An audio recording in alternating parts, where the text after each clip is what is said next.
esta semana tuvimos la noticia de que, bueno, finalmente se firmó el acuerdo con el FMI, unos 50.000 millones de dólares, ¿sí? Con la condición igual de que se hagan ajustes en el Estado y también revisiones periódicas del FMI en el país. Esto quiere decir que, digamos, que esos 50 millones de dólares no van a venir todos juntos, ¿no? Sino que van a ser por partes en función de si cumplimos las condiciones del fondo o no, ¿sí? Este, de hecho, es el mayor préstamo en el que nos metimos como país desde que iniciamos relaciones con el fondo ya por fines de los 50, y de hecho el Macri, digamos, desbancó a De la Rúa, que había recibido en su momento casi 14.000 millones en su gobierno.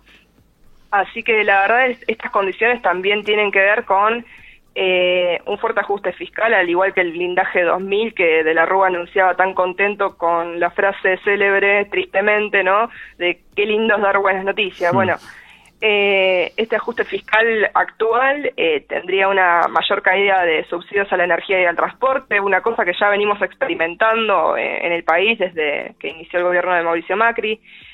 También una caída de los salarios del Estado, es decir, cerrar paritarias a la baja. También la reducción de la coparticipación a las provincias, eso es, me parece muy importante y que no se está teniendo en cuenta.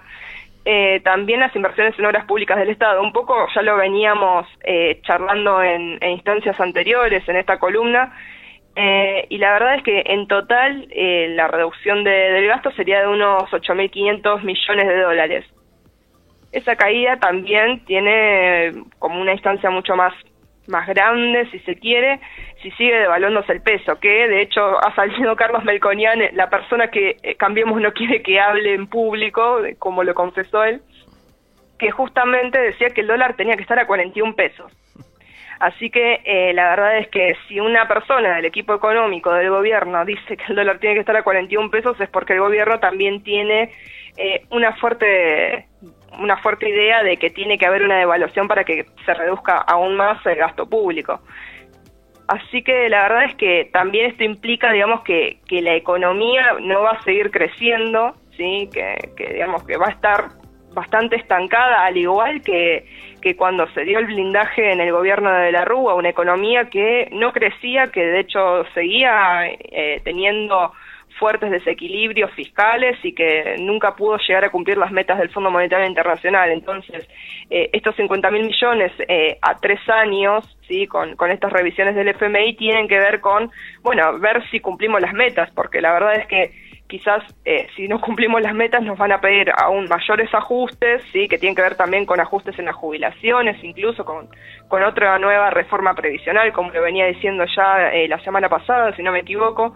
Así que la verdad es que tiene que ver mucho con esto, ¿no? Hay que estar atentos también a lo que va a venir ahora que ya es seguro que este acuerdo ya está firmado y que, bueno, y que justamente tiene todos estos condimentos de las visiones económicas que tiene el gobierno, que pasó del gradualismo, supuestamente un gradualismo que la verdad nunca lo he visto porque realmente fue muy abrupto el cambio en la economía real de los argentinos, y que tiene que ver con una nueva visión económica, un nuevo rumbo económico de cara también a la reelección de Mauricio Macri en el 2019, o bueno, veremos qué candidato también presenta la Alianza Cambiemos. Pero tiene que ver también con ver cómo reivindicar de alguna manera la imagen del presidente, ¿no? Lo que dice el gobierno discursivamente sobre el acuerdo con el Fondo Monetario es esto de que hay que tener en cuenta que si el fondo nos prestó tanta plata es porque Argentina es un país confiable. Bueno, es dudoso por lo menos. Ahí viene el cuac, este argumento. Cuac. Sí, es como please, sí. Por favor. Bueno, hay un informe, yo leí un informe esta semana de La Nación que sumando casi todos los gobiernos que han pedido plata no llega al monto de este gobierno. Exactamente, no llega al nivel de la monstruosidad, ¿no?, del préstamo este. De hecho, sí, yo también vi el gráfico de La Nación y bueno, y justamente hace toda la historización, para el que por ahí no lo vio, ¿no? Hace toda la historización de la cantidad de préstamos, la cantidad de millones de dólares en préstamos que se le ha pedido al FMI desde el gobierno de Guido, después del gobierno de Frondizi, hasta la actualidad, ¿no? Y bueno, se nota que justamente los contextos y en estos gobiernos que han pedido plata al Fondo Monetario Internacional, casi no hay gobiernos peronistas. Esto de que siempre se le echa la culpa al peronismo, ¿no?, de todos los grandes males de la nación. Bueno, el FMI es uno de los grandes males de la nación, pero no es obra de los peronistas, algo por el gobierno de María Estela Martínez de Perón y de Carlos Menem y Duhalde, pero después, digamos, el resto de los gobiernos fueron o gobiernos dictatoriales o gobiernos radicales o estas alianzas como la alianza del 2001 o la alianza Cambiemos, ¿no? Entonces, también hay que tener como una lectura histórica de esto porque es muy interesante. De hecho, lo hace La Nación, no lo hace Página 12 o exacto. Yo cuando lo un vi, medio opositor. Cuando lo vi, lo charlaba con amigos el otro día, digo, mirá, este informe de La Nación de Tapiola que muestra en la historia, cuánta plata se pidió, qué tienen que ver los préstamos, algunos, no solamente el fondo, hay otros también, otros préstamos que por ahí no tenemos ni idea. Bueno, el baldío de Duhovne, ¿qué pasa con Duhovne? El baldío de Duhovne siempre es noticia por cosas un poco bizarras, pero que también son muy contradictorias y que realmente dan bronca, ¿no? Porque supimos lo del chocoarroz, que yo me acuerdo de haberme enterado escuchando la radio, escuchándote a vos con el resumen de los 5 minutos de lo que pasó en las 24 horas. Bueno, ahora Duhovne vive en un terreno de casi más de 300 metros cuadrados, un terreno baldío en Belgrano. El tema es que, en realidad el baldío es solamente para pagar los impuestos, porque en realidad Duhovne tiene una mansión en Belgrano. De hecho hay fotos que si las googleás es muy fácil de encontrar la mansión de Duhovne. Otra que el médano de Vudú, ¿no? Terrible, digo, si se criticaba a Vudú por su médano, creo que también hay que criticarlo a Duhovne por el baldío, ¿no? Hay que dejar de ser hipócritas y también repudiar este tipo de cuestiones, ¿no? De hecho, en su última declaración jurada, Duhovne decía tener una fortuna de casi 100 mil millones de dólares, 100 millones de dólares. Estoy con los miles de millones de dólares ya desde hoy por el FMI, pero no, 100 millones de dólares. Y estaba incluido en esa declaración jurada el baldío / mansión, ¿no? Y la verdad es que no es el primer escándalo del ministro que está encargado, ¿no?, de administrar el ajuste. También el ministro de Hacienda había ingresado al programa de blanqueo de capitales. No sé si te acordarás, en 2016 que Mauricio Macri impulsó un programa de blanqueo de capitales para un montón de empresarios para que traigan su plata de offshore o cuestiones medio dudosas de paraísos fiscales, ¿no?, en cuentas en el exterior, para que traigan esa plata al país, legalmente, ¿no? Sin ningún tipo de penalización. Bueno, justamente Duhovne ingresó a ese programa de blanqueo de capitales antes de ser nombrado por Macri. Y de acuerdo a la información de ese blanqueo, Duhovne había blanqueado también 20 millones de una empresa offshore que se llama Florentin Global. Bueno, la verdad es que viene como en una oleada de cuestiones de evasión impositiva.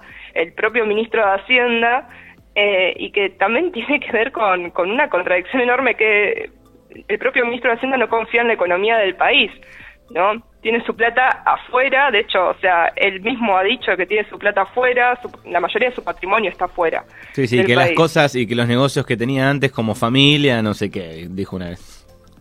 Sí, pero la verdad es que tiene que ver con un nivel de desconfianza enorme. De hecho, otro de los ministros que también había partido de esa desconfianza era el amigo Juanjo Aranguren, que seguramente muchas personas que prenden el calefactor se acuerdan de él, pero que también justamente decía, no, yo ni loco traigo la plata al país, lo dijo públicamente. Entonces la verdad es que los propios funcionarios del gobierno no confíen en el rumbo de la economía tiene que ver con un desinterés enorme, ¿sí?, con respecto a la política económica.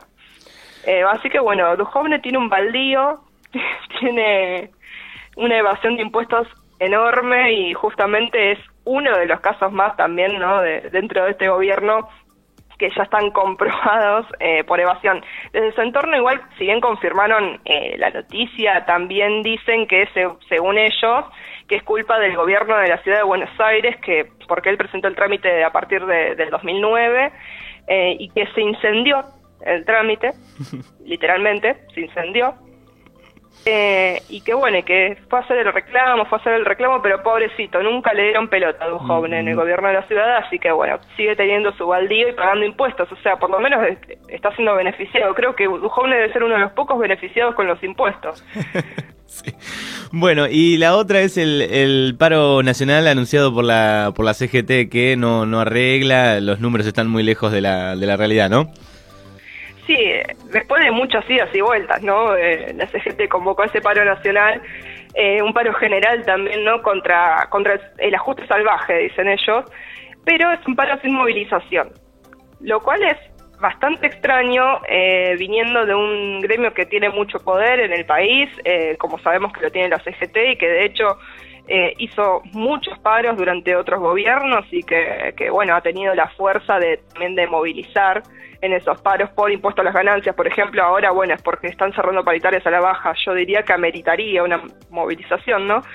Este paro está, bueno, convocado para el 25 de junio, y en conferencia de prensa el presidente del triunvirato de la CGT, que es Héctor Daer, bueno, dijo que al no encontrar respuestas decidieron convocar a la medida de fuerza.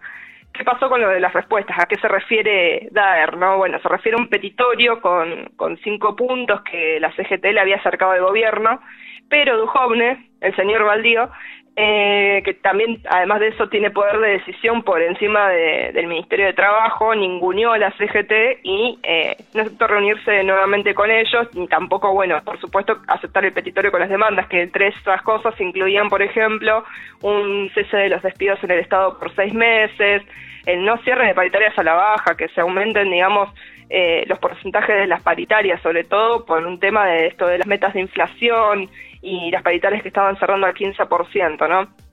Este paro va a ser el tercer paro general desde que Mauricio Macri asumió la presidencia, y también, como pasó en los 2 paros que se convocaron anteriormente, la verdad es que el triunvirato de la CGT tomó esa decisión en un marco de disputas internas y también respondiendo con bastante tardanza, ¿no?, a la demanda de esos trabajadores en un contexto que es muy complicado para esos trabajadores, justamente, de despidos, bueno, el tema de que no les aumenten el sueldo como corresponde en función de la inflación, ¿no?, que los salarios se están perdiendo con la inflación, también el tema de los tarifazos. Digo, hay un montón de variables que están afectando a esos trabajadores y que la CGT, la verdad es que responde tardíamente, de alguna manera, ¿no?, con las medidas de fuerza. Así que bueno, la verdad es que el paro se prevé que sea bastante contundente, ¿no?, porque también, además de la CGT, van a estar la CTA, las 2 CTA, la de Yasky y la de Pablo Micheli, que bueno, que anunciaron que se van a sumar a la medida, y también Pablo Moyano, del gremio de camioneros, que confirmó la participación, digamos, de los camioneros en esa huelga. Los camioneros también van a hacer un paro mañana, sí, reclamando también por el tema de las paritarias, que las están queriendo cerrar un 15%, Hugo Moyano se está negando eso, y de hecho también, bueno, sabemos que Hugo Moyano tiene una gran disputa actualmente con este gobierno, que también es contradictorio porque, bueno, es el mismo gobierno al que Hugo Moyano ayudó a llegar al poder, ¿no? Así que ahí se mezclan un poquito y no sabemos bien qué es lo que pasa, para dónde va. Sí, en realidad también pasa con esto de la lucha contra las mafias sindicales, ¿no?, que tanto pregona el gobierno, que tiene que ver con disputas de poder, ¿no? Esto de atacar de alguna manera esas mafias sindicales, entre comillas, tiene que ver con debilitar de alguna manera la legitimidad que tienen esos organismos, más de lo que ya está perdida, la legitimidad de la CGT como organización con este triunvirato, ¿no?, que es un triunvirato, yo lo he venido también diciendo, muy cuestionado en la cuestión de cómo conduce a ese gremio. Sí, de hecho, bueno, dentro de unos días van a haber elecciones para la Secretaría General de la CGT, así que también se están discutiendo ese tipo de cuestiones. La verdad es que es una CGT que está muy quieta, así que el paro general lo hizo porque ya la presión social también se lo pedía un poco y la verdad es que no le quedaba otra. Sí, desde el lado de abajo, digamos, la gente está presionando para que suceda y bueno, para que mejoren las condiciones de todos los trabajadores. Bueno, Ingrid, gracias por las noticias de esta semana. La esperamos el próximo miércoles después de las 5:15 de la tarde. Perfecto, Manu, hasta luego. Hasta luego. 48 minutos de las 5 de la tarde, 6 grados la temperatura actual. Hablábamos en la tarde de Conectados con Ingrid Lasser desde La Plata con las noticias más importantes. Ahora, de Vinos de Regueira te lleva media hora a los 80.